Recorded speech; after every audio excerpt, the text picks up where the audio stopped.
You're listening to Ron Siegel's Home and Finance Radio Show, only on Financial News and Talk. Now live in studio, your host, local and national real estate expert and consumer advocate, Ron Siegel.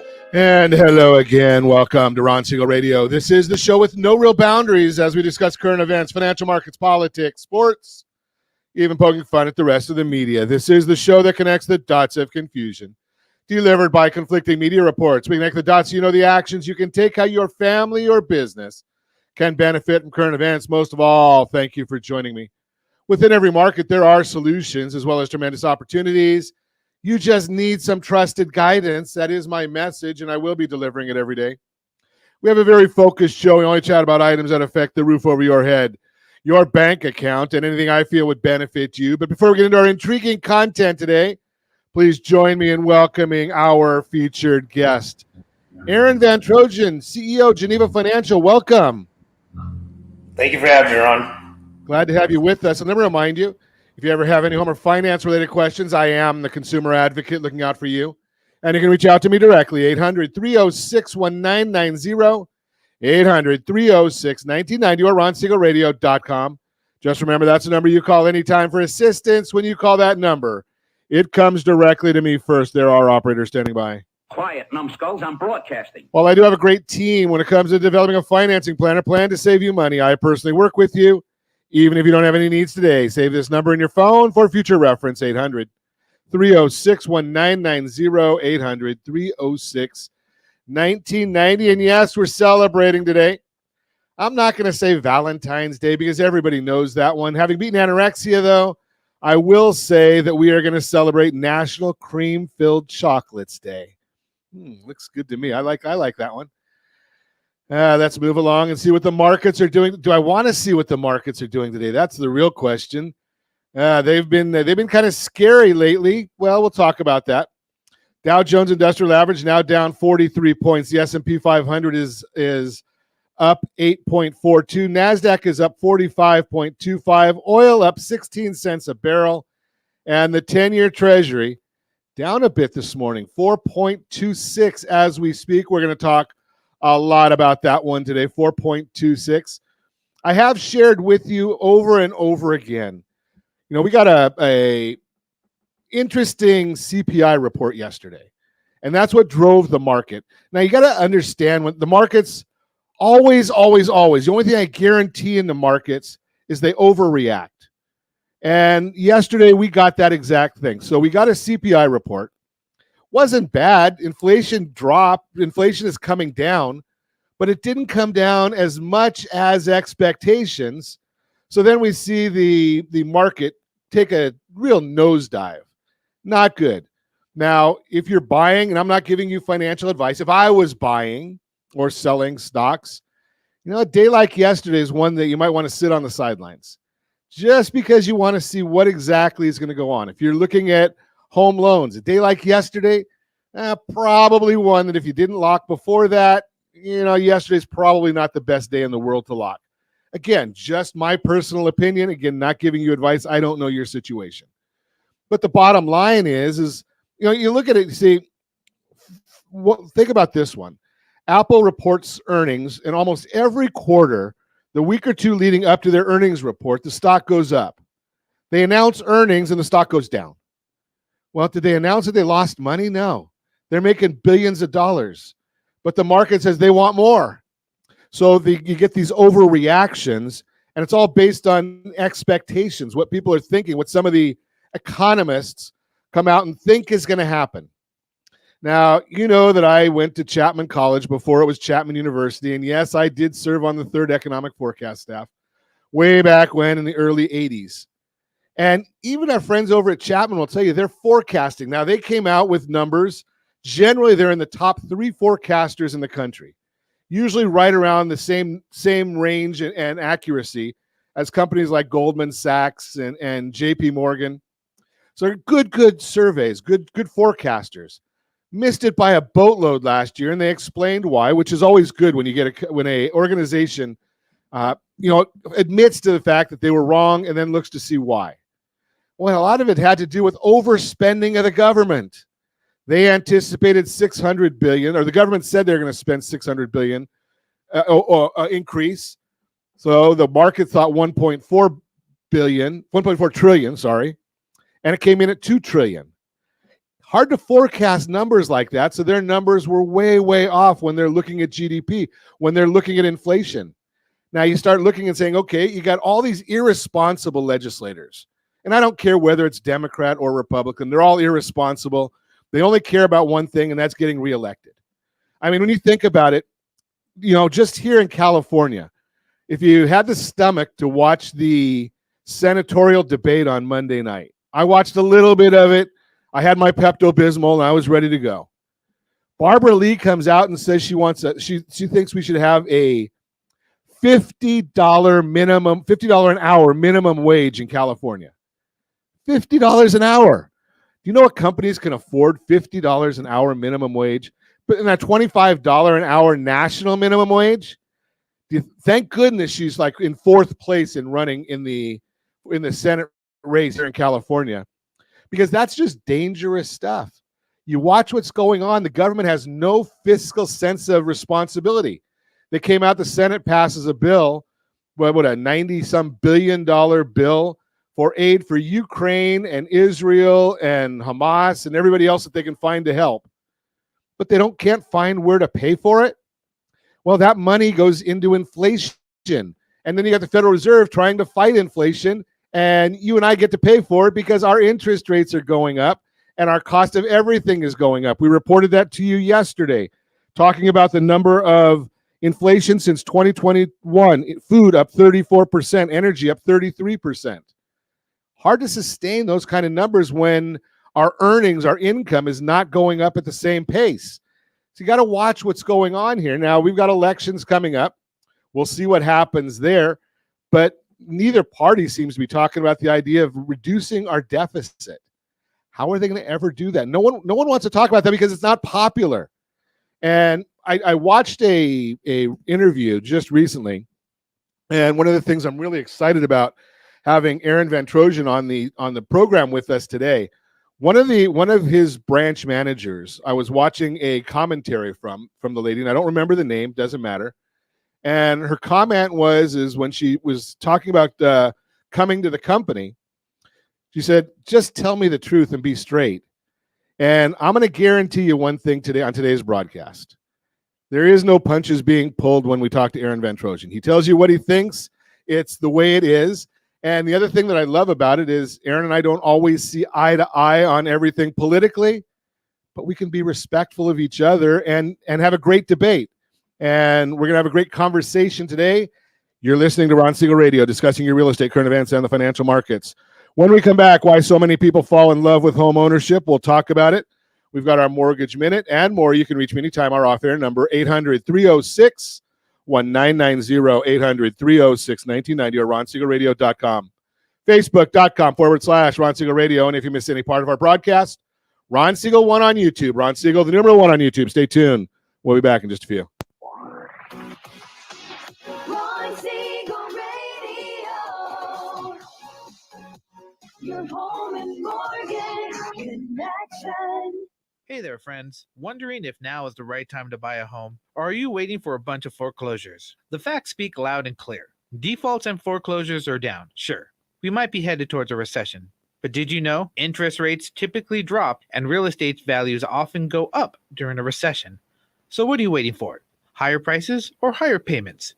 Don't navigate these waters alone. Connect with RonSiegelRadio.com today. That's RonSiegelRadio.com.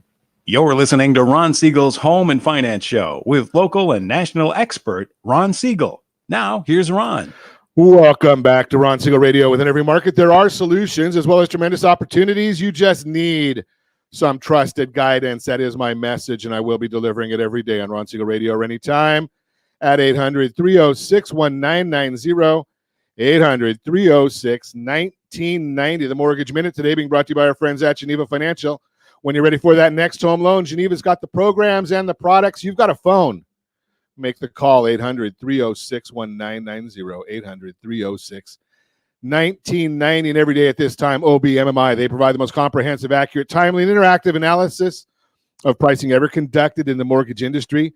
They do not tell us points paid, points received, or APRs. They tell us the calculated rates from actual locked loans with consumers across 35% of all mortgage transactions nationwide.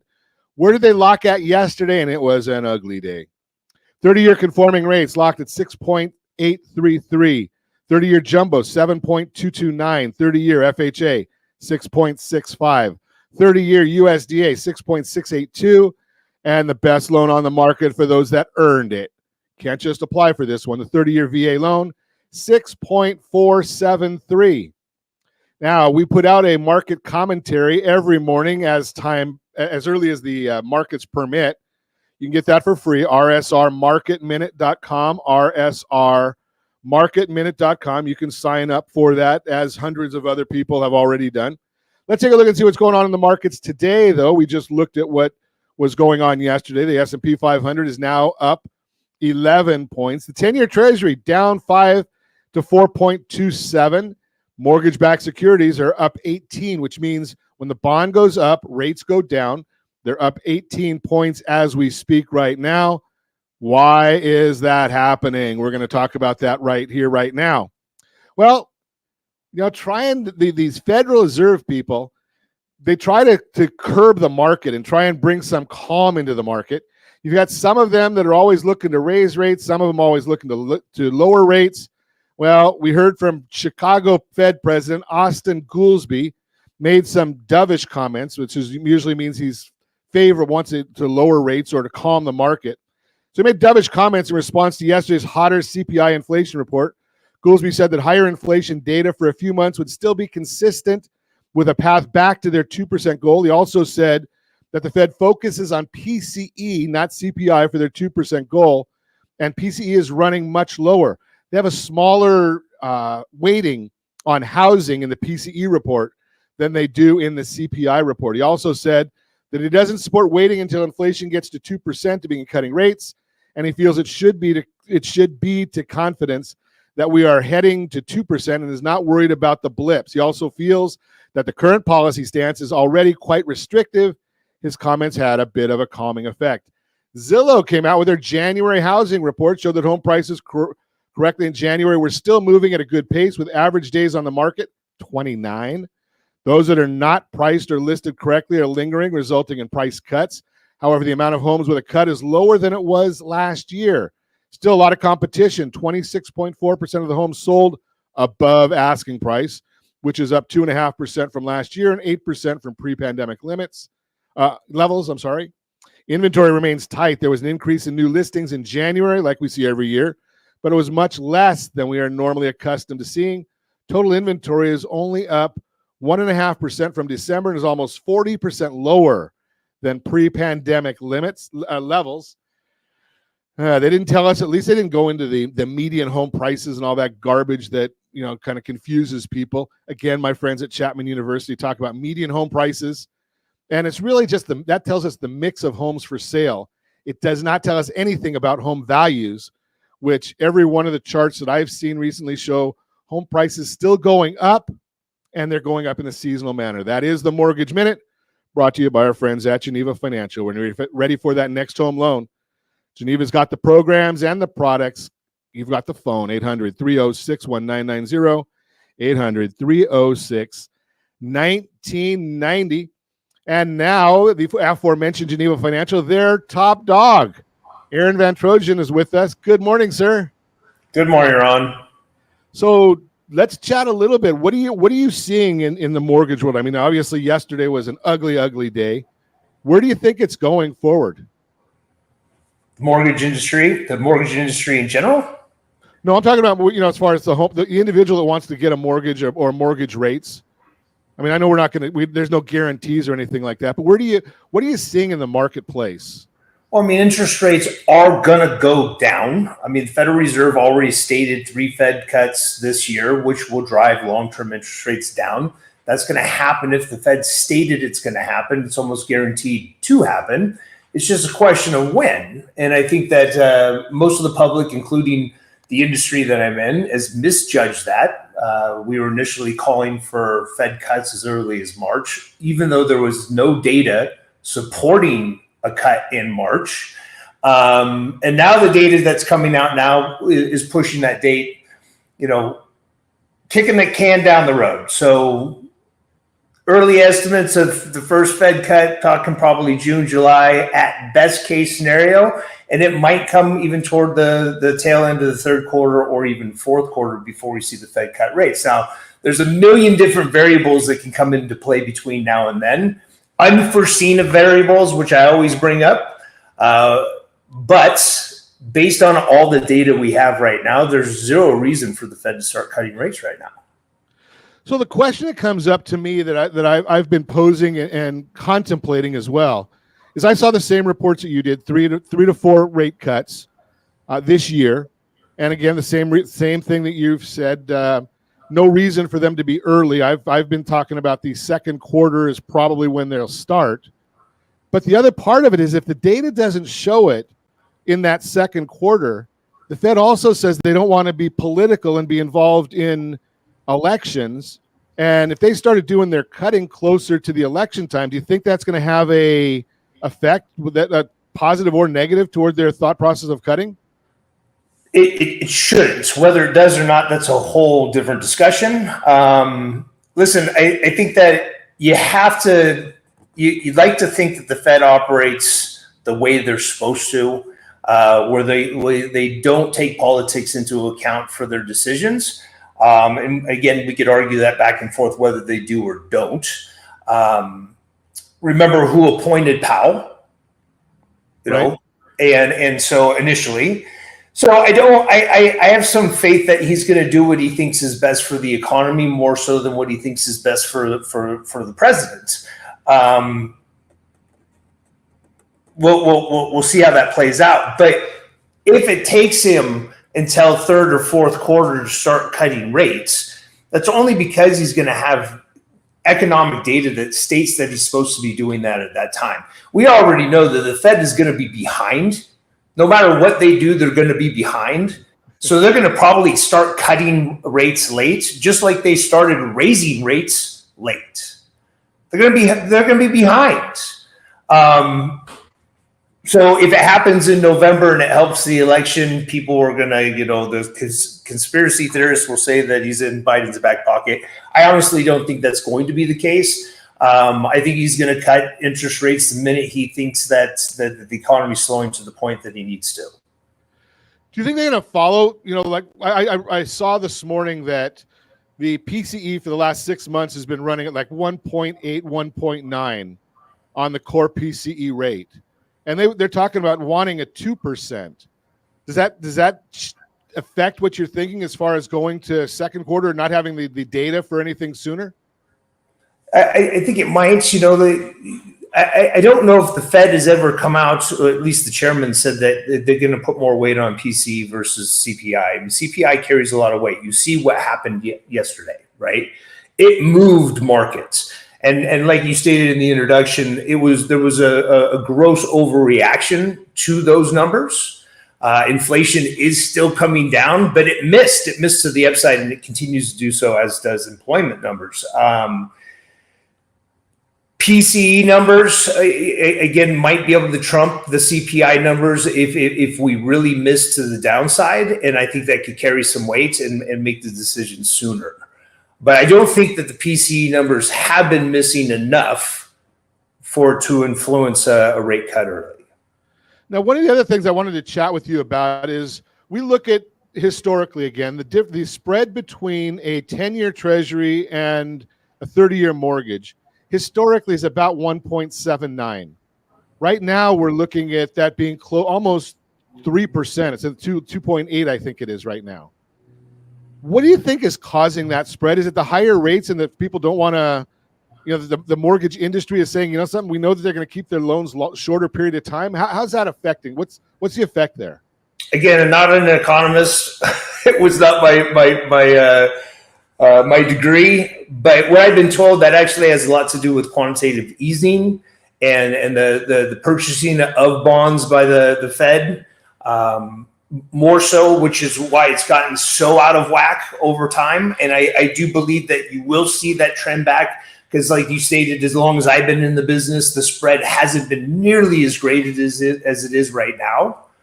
But neither has the stimulus that we've experienced in 2020 and 2021.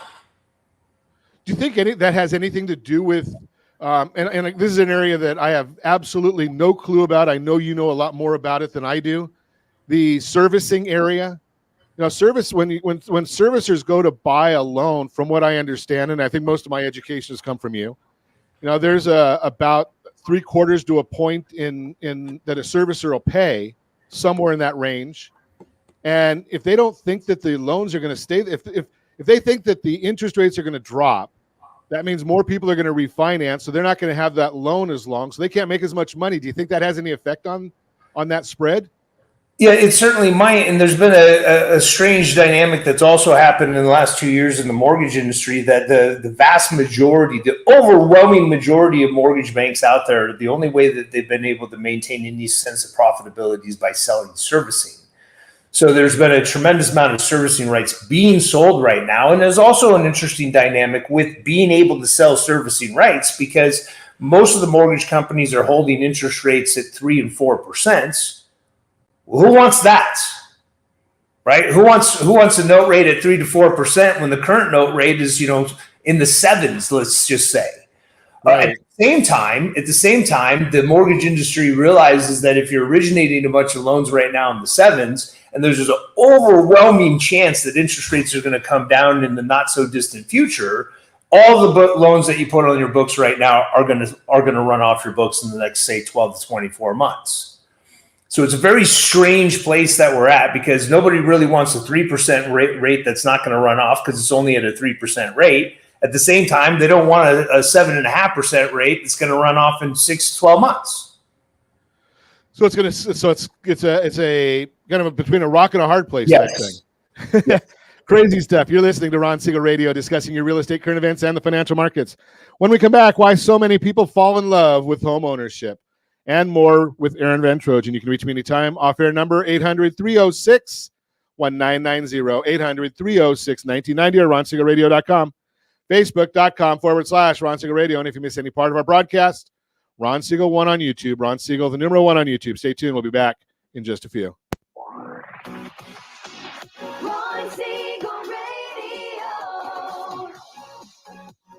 Your home and mortgage connection.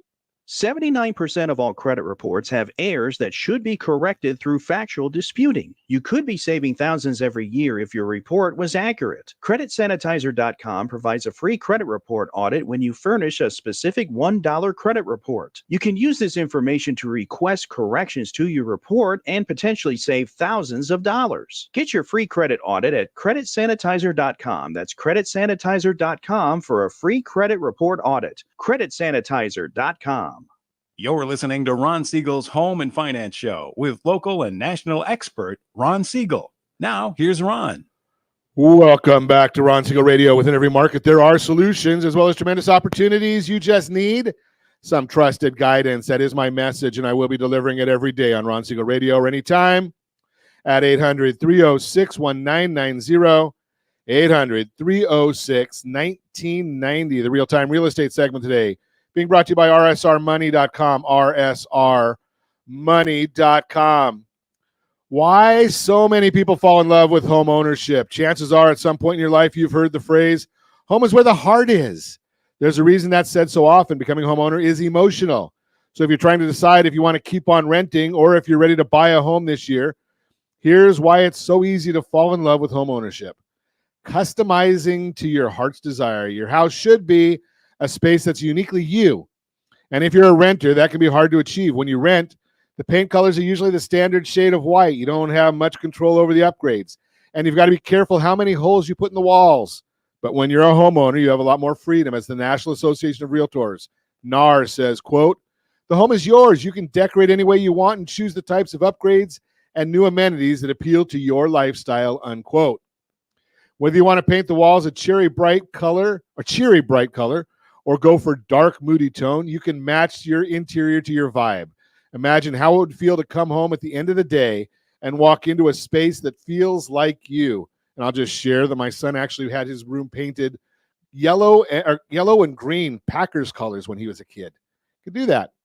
Greater stability for the ones you love most. One of the hardest things about renting is the uncertainty of what happens at the end of your lease. Does your payment go up so much that you have to move? What if your landlord decides to sell the property?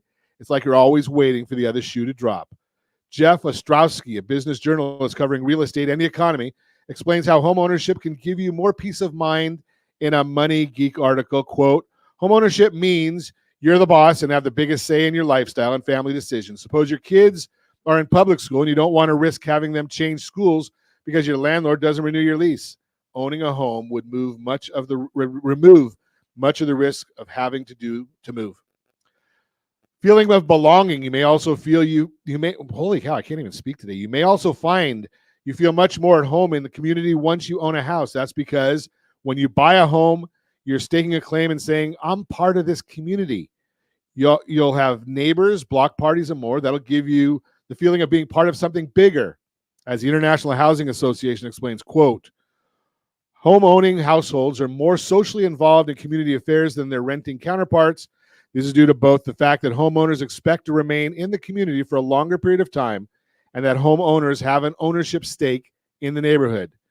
The emotional high of achieving your dream, becoming a homeowner, is a journey, and it may have been a long road to get to the point where you're ready to take the plunge. If you're seriously considering leaving behind your rental and making this commitment, you should know the emotions that come with this owning a home are powerful.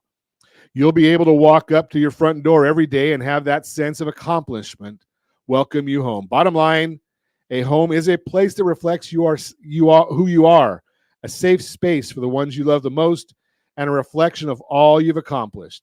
If you want to get down the path to home ownership, give me a call, 800-306-1990, 800-306-1990. We will help you get on that path. Real-time real estate segment brought to you by rsrmoney.com, rsrmoney.com. Continuing our conversation, Aaron VanTrojen, CEO, Geneva Financial, is with us, chatting about, well, we talked about a lot about mortgages in the last segment. How about real estate, Aaron? Where are you seeing real estate going? Do you think it's I think you and I might share the same thing. We both saw some of these posts out there that buy the home and rent the mortgage or something dumb like that. What are your thoughts about those kind of things? Well, I mean, we're in another interesting dynamic. The Fed in 2022 was probably the first chairman that ever stated publicly that home prices needed to pull back. He said that publicly, which shocked me, but he was actually telling the truth. I haven't heard a lot of speak about that since, but that's a true factor. Is that inflation's been a big deal. It's been hurting everybody. Nobody likes inflation, except when it comes to your house. So if you're a homeowner, nobody's complaining about the inflation that's taking part in your house, which has experienced more inflation than any other commodity in existence. It's up, some 40% over the last few years, which is astronomical, unobtainable, and unsustainable. So he's right to get home affordability where it needs to be. I think they said that the average home price needed to fall 17%. Do we see a housing dip of 17% in the near future? Not likely.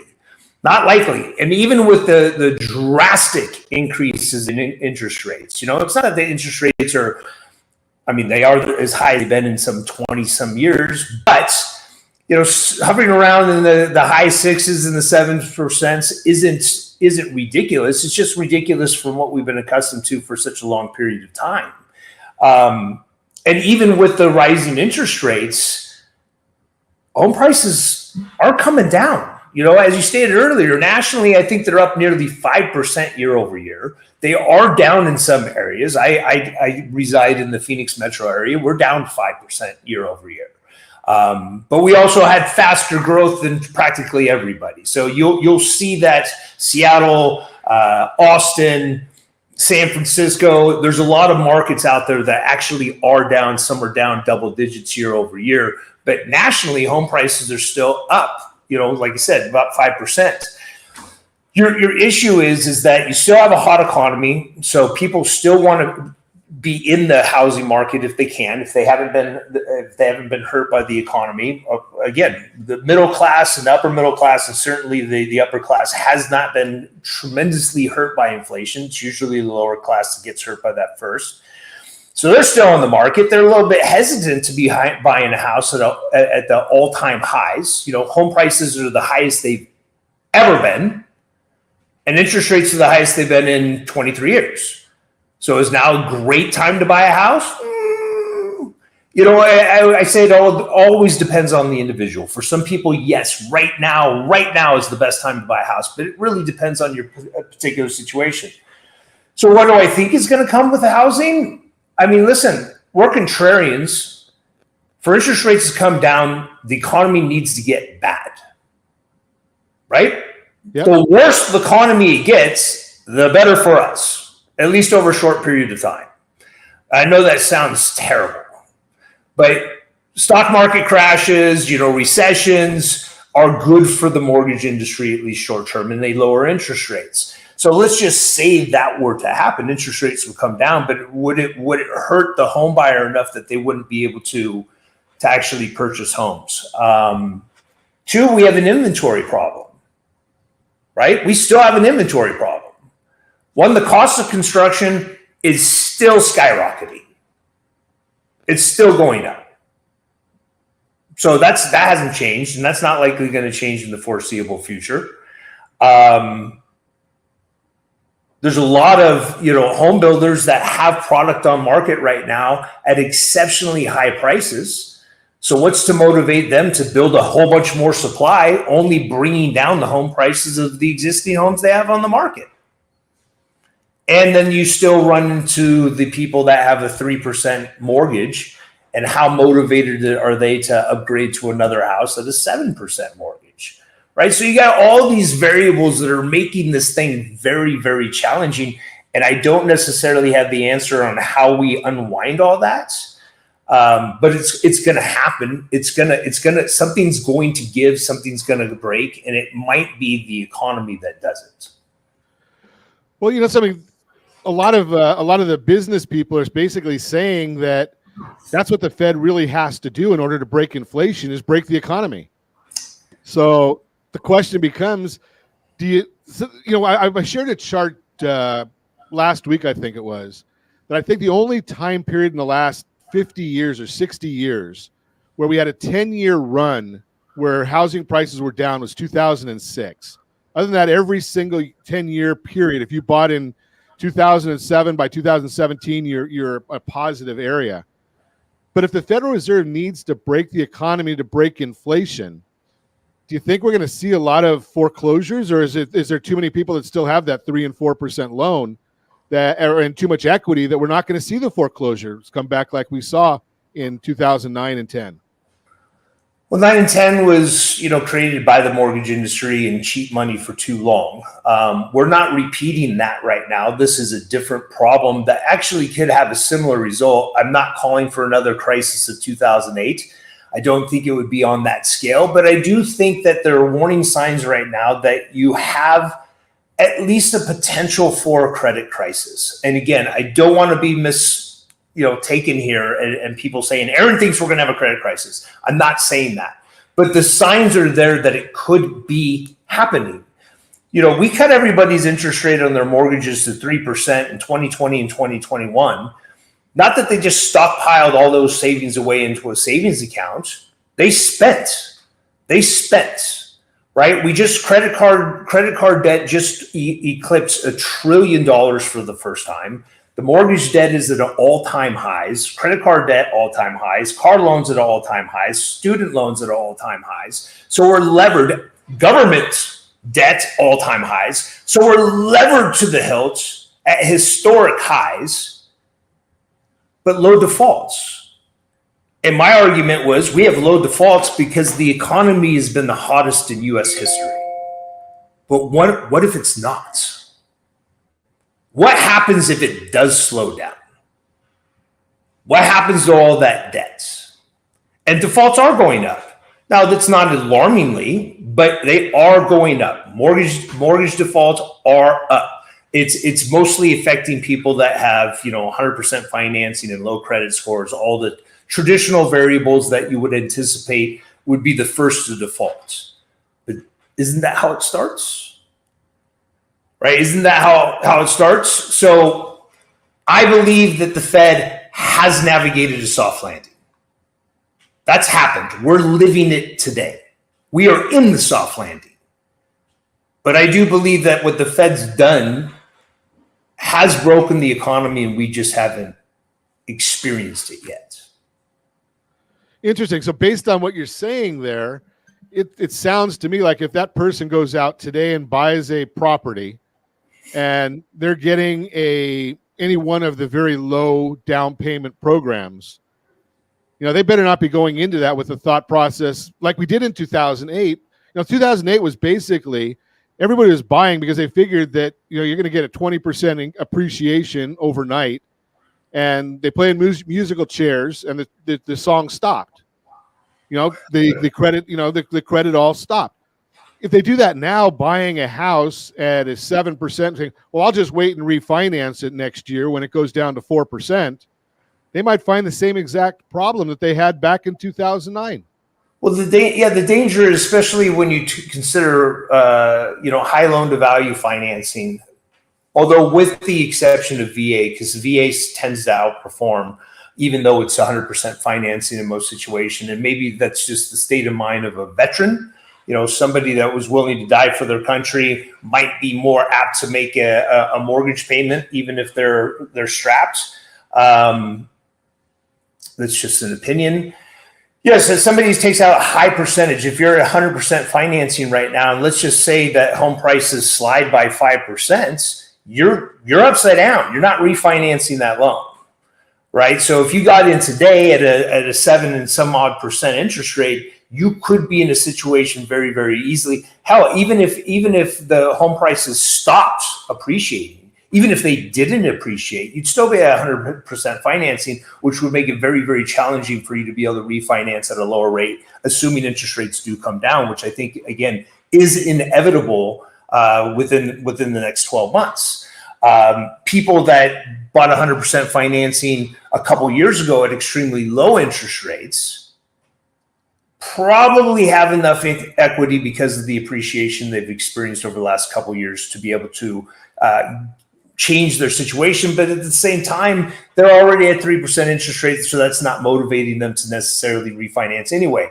What we have seen in the mortgage industry, at least especially with us, is a huge uptick in cash out refinances, where people are foregoing their 3% interest rate for a 7% interest rate because they need to. They need to pay off credit cards. They got to pay off all this debt that they've accumulated since they cut their interest rate to 3%. So interest rates aren't necessarily, I know we make a big thing of it and everybody's chasing the lowest interest rate. But for a lot of consumers, it really comes down to what's your monthly debt? What's your monthly debt load? And if we can cut your debt load down by $2,000 a month, is the interest rate relevant anymore? Yeah, I call it the Ben Franklin rate. How many Ben Franklins come out of your pocket? Right. We're going to continue our conversation with Aaron VanTrojen when we come back. Why Geneva? We're going to talk about that as well. And don't forget, Aaron just hit it, and we've been talking about it. Don't forget about the RSR two-step, rsr2step.com. We've talked about that, and I want to ask Aaron about that in just a minute as well. When we come back, you can reach me anytime off air, number 800-306-1990, 800-306-1990, or ronsiegelradio.com, facebook.com/Ron Siegel Radio. And if you miss any part of our broadcast, Ron Siegel 1 on YouTube, Ron Siegel, the numeral 1 on YouTube. Stay tuned. We'll be back in just a few. Ron Siegel Radio, your home and mortgage connection. Is your budget getting blown up with high prices of gas and increased costs for other household needs? This is Ron Siegel, host of the daily Home and Finance radio program.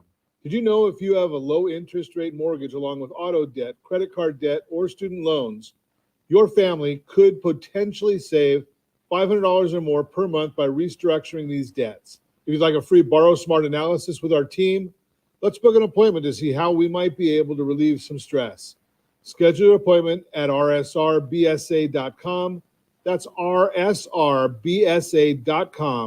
for your free Borrow Smart analysis. rsrbsa.com. You're listening to Ron Siegel's Home and Finance Show with local and national expert Ron Siegel. Now, here's Ron.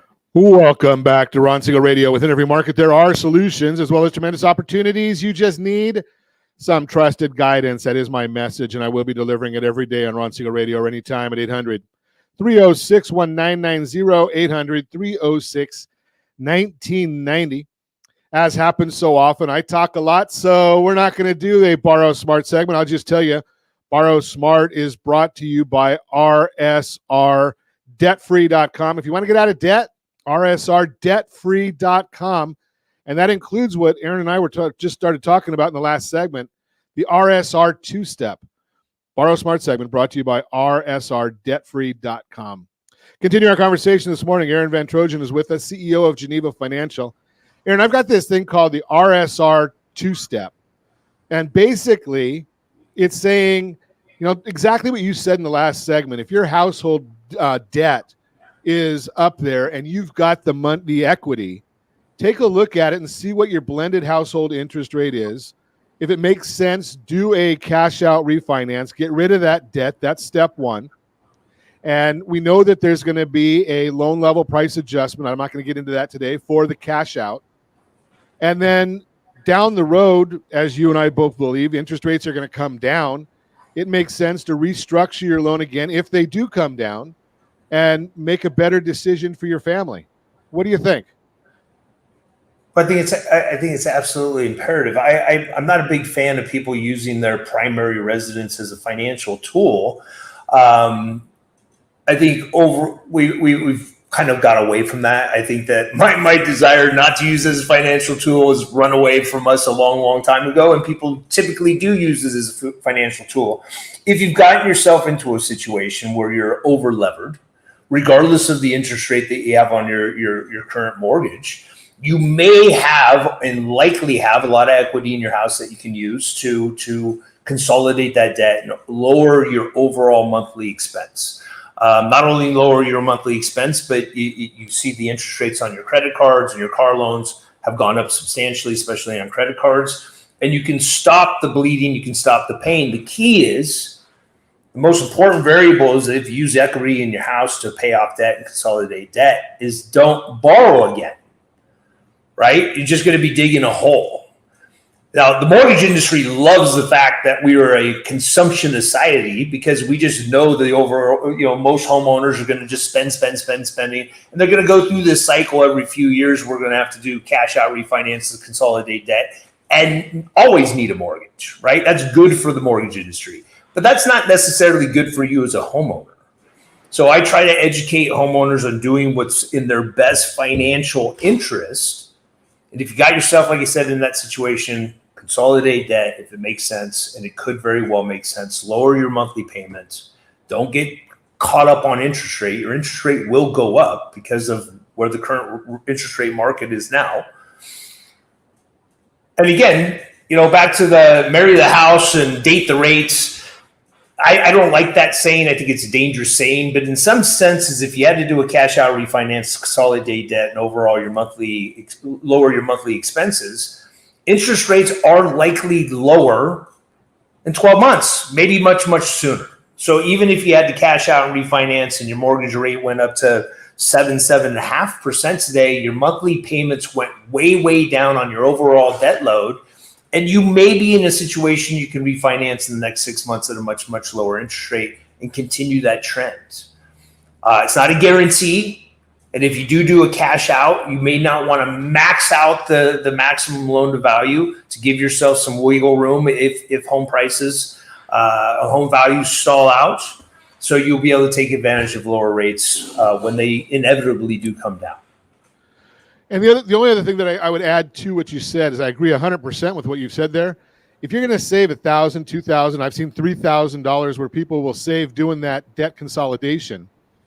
Take a good portion of that savings and use that as a principal reduction payment on your new mortgage, right? The idea here isn't for you to go out and buy a new car because you've got more cash available. The idea here is you're doing this as a financial safety net. Take some of that money or all of it and put it back on that mortgage and get that lower interest rate, even if it's 7 or 7.5%, 8%, whatever the number is, better than that 30% you're paying on the credit card. I'll just throw that in there. I wanted to go get one more subject in here, Aaron. We've only got a few minutes left. Now, Geneva Financial, it's a growing company. You started it. I would argue probably if you had your choice, it wouldn't have been started at the time you started. May not have been the best timing in the world, my friend. But is now a good time to get into the industry? To get into the industry, I mean, it's a challenge. It's an exceptionally challenging time to get into the industry. So I'd say that's also an individual decision. I mean, I got into the industry in 2001. Fairly easy time to get into the industry. A lot less regulation, and the interest rates were starting their downward trajectory, which increased the amount of volume that we were doing. So, the amount of units, the amount of transactions were more plentiful in 2001. I started the company, you're right, in October 2007. Probably the very worst time to start a mortgage bank. In hindsight, it turned out to be brilliant. At the time, it was miserable. It was a very challenging time. And I think that, again, for the right people, I happen to be one of the right people to get started the very hardest time, made us as successful as we are as a company and also as individuals. So if you had an interest in getting into the mortgage business, especially on the sales or origination side, and could figure out how to survive in this market, in this environment, again, the challenge is limited transactions. Right, there are plenty of transactions out there. They're just a lot more limited than they were just a couple years ago. So you're going to have to work. You're going to have to hustle. You're going to have to do a lot of things right in order to survive in this market. At the same time, if you learned the fundamentals properly now, this business is going to get better. Right. This is probably 2 years of about the hardest market I've ever experienced, in some ways harder than 2008 and 2009. So it's cyclical. Our industry is cyclical. We're just in a deep dive right now, in a deep valley, but we're going to come out the other side in the not too distant future, and things are going to get a lot easier. So it can be, if you're willing to work and you know it's going to be hard, it could be a great time to get into the business. What are you doing different at Geneva that is attracting so many people? When I see, we saw Academy Mortgage was just absorbed by somebody else, and there's been 3 or 4 others that are either being absorbed, going out of business, laying off people. There's 600,000 less loan officers I think I saw that renewed their licenses. What are you doing different at Geneva Financial? I mean, the industry tends to, ebb and flow a lot. We stay a lot more consistent and always have. So while we had big growth in 2020 and 2021, not to the degree that my competition did. And when things get tough, we don't have the deep dives like they do as well. We've stayed very, very profitable over the last 2 years as a company, which is I've been called the unicorn because we're one of the few that has actually been profitable on originations only in the last 2 years. We've never cut compensation, not once in company's history. Most of my competition has cut compensation multiple times in the last 12 months. We have a different culture. I try to hold people more accountable to their professionalism. And I also try to deliver as much as I can from the top as far as education and training and teaching people how to do this business right in the right way for the consumer. And I think that it just has helped us radically outperform the industry in the last 2 years. Now, again, if we go into another mortgage boom, my competition will soar much faster than we will. But also my motivation in this industry has never been to be the biggest. I have zero interest in even being the biggest. I hope I don't even accidentally become the biggest. That's not what I want. Is my goal for 16 years, over 16 years now, is to create the best. And not only for my consumer, but for the employees. I want to have the best working environment and give people more opportunities that they can get anywhere else. You know, it's a great philosophy, and I can say from somebody on the inside, as I do lead a lending team, that it's a great place to work, a great company, a great organization, great culture, and you're allowed to grow. So if you've got interest in joining Aaron and what he's his mission, joingfi.com. Joingfi.com is a website. They do a discovery information where you can find out all about the company and get as much information as you want to make an educated decision. Appreciate your time on coming on and spending some time with us, Aaron. I look forward to having you come back again. And as always, I ask, set that first radio preset button to come back here and join Ron Siegel Radio, where we only speak about items affecting your house and your bank account. Thanks to all of our sponsors. A big thanks to Josh and Sean who are engineering us today. And of course, a special thanks to you for spending a little bit of your day with us.